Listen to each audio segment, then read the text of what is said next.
আসসালামু আলাইকুম। কেমন আছেন সবাই? আশা করি ভালোই আছেন। আমিও ভালো আছি আপনাদের দোয়ায়। আমি রশ্মি শাড়িঘরের পক্ষ থেকে আপনাদের জন্য আজকে নিয়ে আসলাম একটি শাড়িতে কিভাবে 3 কালার শেড টাইডাই করব। তাহলে চলুন দেখে আসি কিভাবে একটি শাড়িতে 3 কালার শেড টাইডাই করব। আমি প্রথমেই একটি শাড়ি নিয়ে নিয়েছি। এই শাড়িটি আমি ভাঁজটি খুলে নেব। আমি ভাঁজটি খুলে নেওয়ার পর এই জায়গায় দেখেন একটি শাড়িটিতে আমি দুইটি মার্ক করেছি, মানে একটি শাড়িকে 2 ভাঁজ দেওয়ার পরে এটাকে আমি সেপারেট করেছি। এই সেপারেটের দাগগুলোতে আমি ধরে নিব। ধরে আমি এই জায়গায় একটি গিট দিয়ে দিব। একটু মোটামুটি টাইট করে একটু গিটটা দিয়ে নেবেন, 3 থেকে 4টি প্যাচ দিয়ে, এর চাইতে বেশি দেওয়ার দরকার নেই। এবং আমি বাঁকটি কেটে দিব এবং আমি পরবর্তী দাগেও আমি এইভাবে ধরে নেব।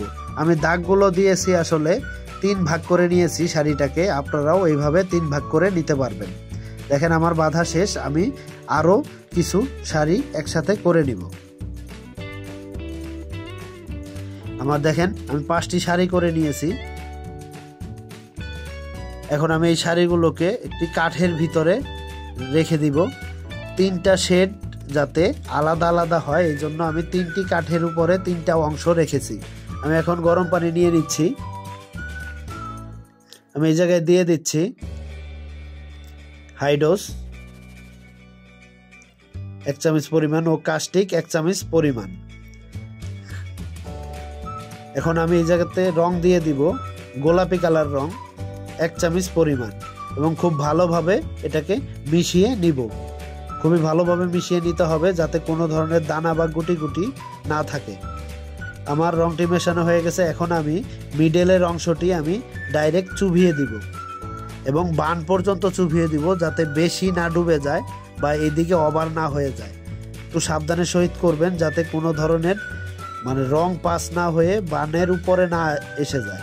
একটু দেখে দেখে চুবাবেন যাতে এটা বানের উপরে না আসে। এইভাবে আমি একে একে সবগুলো শাড়ির এই অংশটিতে আমি গোলাপি রং করে দিব। এটা আমি পাড়ের অংশে গোলাপি রং করছি।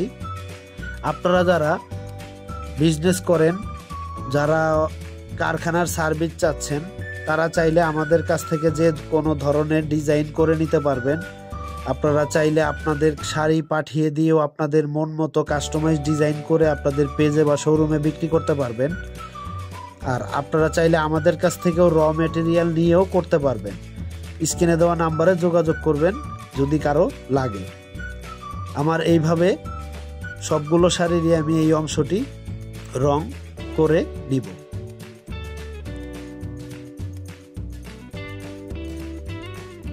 আমার এই অংশটি রং করা শেষ। এখন আমি আরেকটি কালারে চলে যাব। আমি আবারও বালতিতে গরম পানি নিয়ে নিচ্ছি এবং এটাতেও আমি দিয়ে দিচ্ছি 1 চামচ পরিমাণ হাইডোস ও 1 চামচ পরিমাণ কাস্টিক। আমার আসলে ভিডিওটি করতে করতে একটু রাত হয়ে গেছে, তো এই জন্য কালারটা একটু এরকম আসতেছে। আমি এটাতে দিয়ে দিব কফি কালার রং 1 চামচ পরিমাণ এবং ভালোভাবে নেড়ে চেড়ে মিশিয়ে নিব। খুবই ভালোভাবে মিশিয়ে নিতে হবে যাতে কোনো ধরনের দানা বা গুটি গুটি না থাকে। এখন আমি অপর পাশের অংশটিও আমি ঠিক একইভাবে একই নিয়মে চুবিয়ে দিব যাতে বানের উপরে রংটি না চলে আসে। আপনারা আমাদের কাছ থেকে পাবেন block print, screen print, natural dye, tie dye ও সেলাই সার্ভিস নিতে পারবেন। আপনারা চাইলে কুরিয়ারের মাধ্যমে মাল পাঠিয়েও কাজ করে নিয়ে আপনাদের শোরুমে বা অনলাইনে বিক্রি করতে পারবেন। আর যারা শোরুমে এসে নিজেদের মতো করে ডিজাইন করতে চাচ্ছেন, তারাও এসে আমাদের কাছে করতে পারবেন, অথবা আমাদের কাছে হোলসেলে নিয়েও বিক্রি করতে পারবেন। আমাদের যে ডিজাইনগুলো হোলসেলে দেওয়া আছে। আমি এইভাবে এই পাশের রংটিও করে ফেললাম, কফি কালার রংটি এখনো আসেনি, এটা আরো পরে আসবে। আমি আবারও পানি নিয়ে নিচ্ছি। এই জায়গায় আমি আবারও দিয়ে দিচ্ছি 1 চামচ পরিমাণ কাস্টিক ও 1 চামচ পরিমাণ হাইডোস। খুবই ভালোভাবে নেড়ে চেড়ে মিশিয়ে এটাতে আমি দিয়ে দিব নেভি ব্লু কালার রং 1 চামচ পরিমাণ। খুবই ভালোভাবে নেড়েচেড়ে মিশিয়ে নিব রংটি, যাতে কোনো ধরনের দানা বা গুটি গুটি না থাকে। আমি এখন একটিকে বদনার ভিতরে ঢেলে নিচ্ছি রংটি, এবং মিডলের অংশে আমি এইভাবে ঢেলে ঢেলে চুবিয়ে দিব। এভাবে আমি প্রতিটি শাড়ির মিডলের অংশটি এভাবে ঢেলে নিব। খুবই সাবধানে ঢালতে হবে, কারণ এই ঢালার সময় যাতে অন্য পাশের রঙে এই রংটি না চলে যায়। দেখেন আমরা কত সতর্কভাবে করছি, এইভাবে আপনারা করার চেষ্টা করবেন। সতর্কভাবে করলে এটা যাবে না রংটি, যেহেতু বাদ দিয়ে দিয়েছেন। আমার একটি পাশ করা হয়ে গেছে, এখন আমি এটাকে উল্টিয়ে অপর পাশটিও করব। আমি এখন এই অপর পাশটিতেও আমি ঠিক একইভাবে রং করব।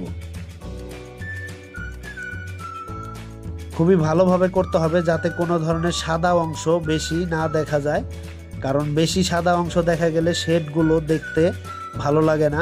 চেষ্টা করবেন যত ভালোভাবে এটা ঢুকানো যায়, তবে খুব বেশি ওভার করে দেওয়া যাবে না, কারণ অন্য সাইডের যে রং আছে সেই জায়গায় চলে গেলে এটা নষ্ট হয়ে যাবে। আমার রংটি করা শেষ, এখন আমি এইগুলাকে ধুয়ে নিব। এই কাপড়গুলো চেষ্টা করবেন একটু আলাদা আলাদা ধোয়ার জন্য, মানে যাতে এই অংশ এই অংশের সাথে না লাগে।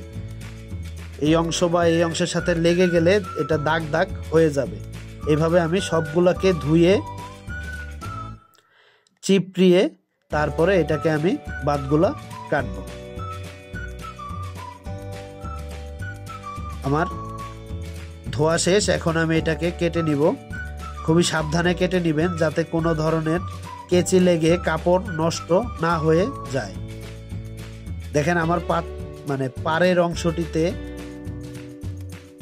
গোলাপি কালার এবং তার পাশে নেভি ব্লু, এবং মিডল অংশটিতে আমার রয়েছে কফি কালার রং।